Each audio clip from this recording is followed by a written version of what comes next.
Welcome back to the WCS Korea Challenger League for Season 2. I am Wolf. With me is Kauter. We've got a lot of TVZs today, but up next, we've got a Protoss versus Zerg. Yeah, we have a Protoss versus Zerg coming up next. We, of course, just saw a few seconds ago our first turn versus Zerg today. Shine with a 1-0 lead against Marine King, but then at the end of the best of 3, the Terran player for the Prime team was able to defeat his opponent and advance to the third round of the Challenger League, where Marine King is now going to face Beyond. Yep, he's got a Terran versus Terran. It gets a pretty good TV tier from a Kespa team to decide which one of those two will be going to the Premier League instantly right from the Challenger League. And our next game is actually going to be a very interesting one, not only because we have Squirtle going up against True right now, but because of the results that we saw in the first round of the Challenger League. We had True taking out JYP, a huge fan favorite, with a 2-0. So he is already well-versed against Protoss here. Yeah, very much well-versed. And Squirtle, on the other hand, one of our best Protosses in the world. He's also on the team LGIM with a lot of Protosses to train with and practice with to discuss strategies for this particular match. We are again starting on Anaconda. It's our first map here. And you know, this is one of those maps where there's two different bases the Zerg could take, and I feel like against a Protoss, you definitely have both options for yourself. Yeah. Of course, we have the team here for True Junior Green Wings. We had a bit of a team name change just recently. Kespa 8 team is now called Junior Green Wings because of the new sponsor. Yeah. In case you missed that. And as usual, Squirtle, after he left StarTale, part of LGIM and their massive Protoss lineup. Yeah, definitely a really, really strong team of players. And he came from StarTale, which at the time was just churning out great Protosses left and right. A bit of his team history there. And a lot of people really like like talking about his ID because it's just a funny ID. I love what we see every single time in the live threads and also on Reddit when Squirtle plays a couple of his games. I went through the live thread a little bit earlier and I saw actually a user Frosted Mini-Wheats, I think, with one of those Squirtle pictures. And it was pretty awesome. It always makes me laugh with the sunglasses, and this is exactly what I imagine when I talk about Squirtle. He's an awesome guy, really, really a great personality, and a very strong player, of course. So let's see. Seems a little bit bored here today. Yeah, Squirtle is oftentimes just wondering why games are not starting and why he's not already the winner of the GSL, but he's got a few rounds to go through just yet. Dude, like, that's serious back then when he was up against MVP. There was such a heartbreaking final. Great for MVP, of course, but for Squirtle to lose the last game in such a fashion. It was still one of my most favorite finals ever in the GSL. Yeah, that was definitely an awesome one. If you haven't seen the Archon Toilet, I'm not going to say anything else. Just look up Squirtle, Archon Toilet, Battle Cruisers. And the last game. I mean, that double 11 that we had from MVP against Squirtle, that was crazy. That was so good. If you haven't seen that series and you're not really made enthusiastic about it by what we're saying, I don't know what else to tell you, because it's one of the best finals that we've ever had in the entire world for StarCraft. StarCraft 1 and StarCraft 2 included. Exactly. If you haven't watched that series just yet, then definitely go back to 2012 and watch those VODs. We are heading into the second round of the Challenger League now, though. Squirtle is up against True. We have a Protoss versus Zerg in the second round of the Challenger League with Colin Wolf.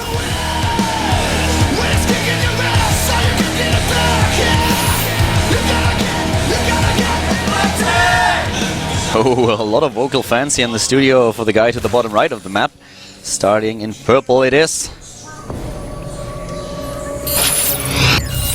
Jinair Green Wings, True. True with a 2-0 versus JYP in the first round of the Challenger League. Finds himself now in the second round. Has a shot of qualifying right away if he defeats Squirtle here and goes up to the third round. Or can go through the up and downs. We'll find out what happens today. Starting to the top left is his opponent. Starting in green. LGIM Squirtle. Would actually feel that they would change colors. With that sponsor, just makes sense. Yeah. By the way, this map is really awkward for Protoss because, you know, I never really thought about it. We haven't seen this matchup on this map just yet, but there's no way to wall off unless you kill the rocks at the back. That's the only way, because otherwise you have two entrances to your base. So we could see some early speedling aggression. That's why we have a gateway expand here, because you can't, I guess you just cannot actually force fast him on this map at all. And this is going to be extremely annoying. The gas steal here He gets his gas kill early on in the game, and with that timing, he can, of course, if he wants, well, he's not going to cancel that. There's no reason to get it this early if you want to cancel.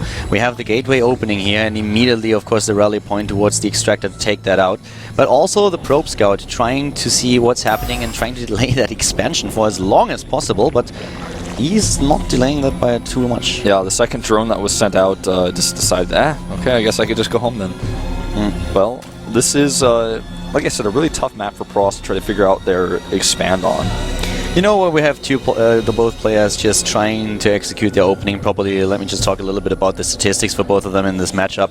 Once again, if you see statistics on screen, they usually include Wings of Liberty, therefore they're not all that relevant. They're a good indicator for the achievements of a player in the past, but if you want to look at their strength now in Heart of the Swarm, and especially, of course, in their offline performance, then let's go through this just quickly. For True, we have 9 maps played, and he won 44% of them. He lost a lot of his recent games, actually, against Parting, First, Hurricane, and Bisu, but then in the Challenger League, he achieved that 2-0 versus JYP. So Squirtle has to be a little bit careful here. His opponent is not the best Zerg versus Protoss player, but he has proven in the first round that he can take out a fierce opponent like JYP without even dropping him out. Yeah. Squirtle himself, on the other hand, is a little bit more experienced. He, of course, comes down from the Premier League to face his opponent in the second round of the Challenger League now. He has played 22 maps in Heart of the Swarm offline against Zerg, and he won 68% of them. So a really good track record here against Zerg, and he has to prove that once more if he wants to go straight back into the Premier League. But for now, of course, straight to the third round of the Challenger. And straight to the main base of True with his first Zealot, because he saw the pool was very delayed. He tried to pressure here. Did not really get any damage done per se. He did annoy True. True did not make any extras early, though he was not worried about this at all. And as you can see, the wall is up at the front, and the thing that he has to do now is make sure this natural is secure. Starting a forge now.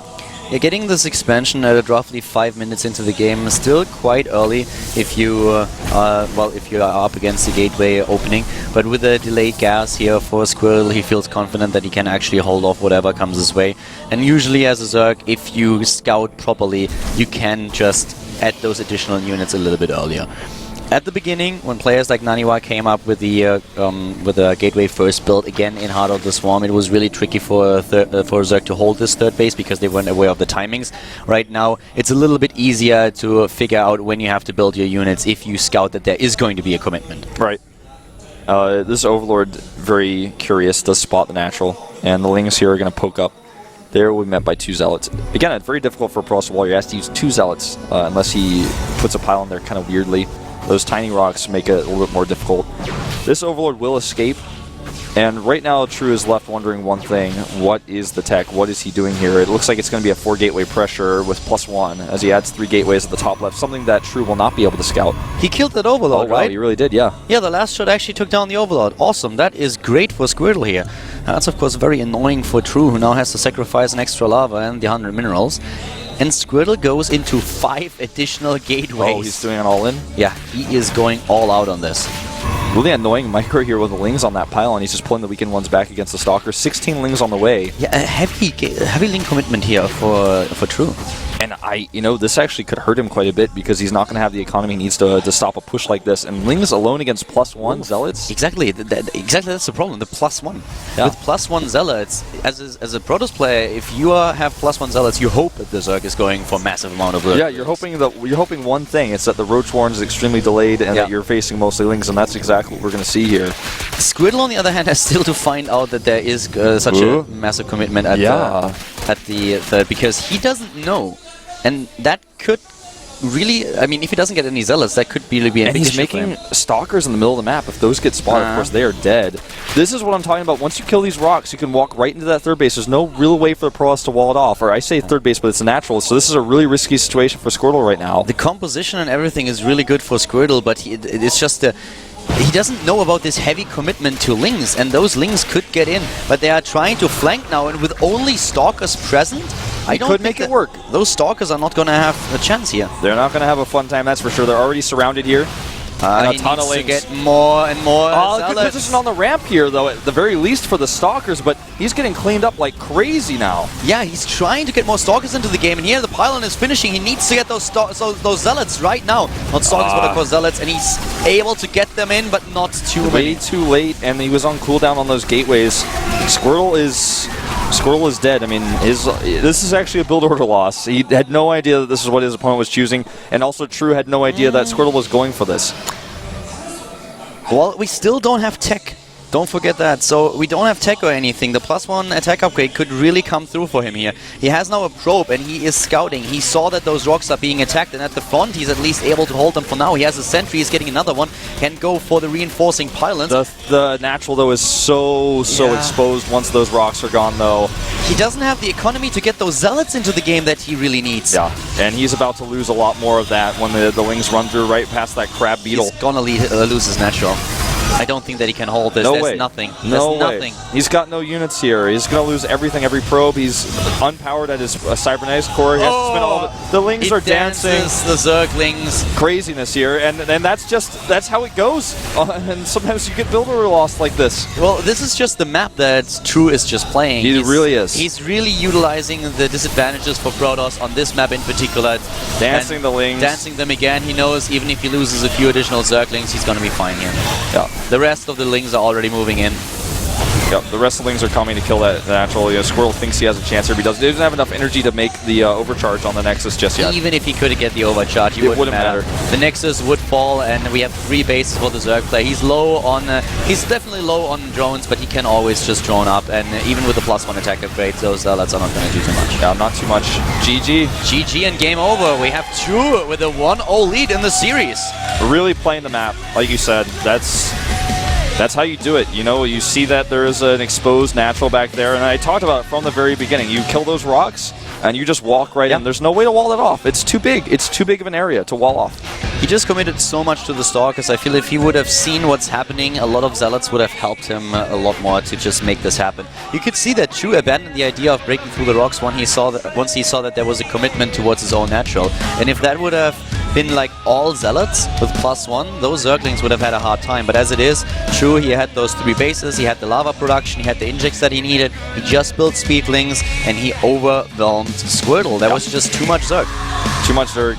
And he caught him in the right places as well. Those Stalkers that were out in the middle of the open, that was a big issue. Of course, if he had seen the Zerglings and then warped his units in appropriately first, he would have won. He would have been able to set up some cannons maybe at his natural, but sometimes you just make a choice that's unlucky, and I feel that was part of his problem here for sure. Well, now we have a bit more of a normal map, a very well-established map that we have seen for a long time now in the map pool. Belcher Vestige is going to be map number 2, and let's see if True can actually repeat his performance from game number 1 on such a map, or if it really was just him hitting those weaknesses that Protoss has on a map like Anaconda. Yeah. Definitely could be possible. Squirtle, I think, going to play a more normal game on this map, probably just doing a Forge Fast expand. He looks ready, cracking his neck there a little bit. See if he can crack his opponent's neck. He's not too worried just yet, but let's see what he can do in game number 2. Will Squirtle take it and bring us to game 3, or is True advancing over Squirtle with the 2-0 here at the WCS Challenger League? Hell and Wolf.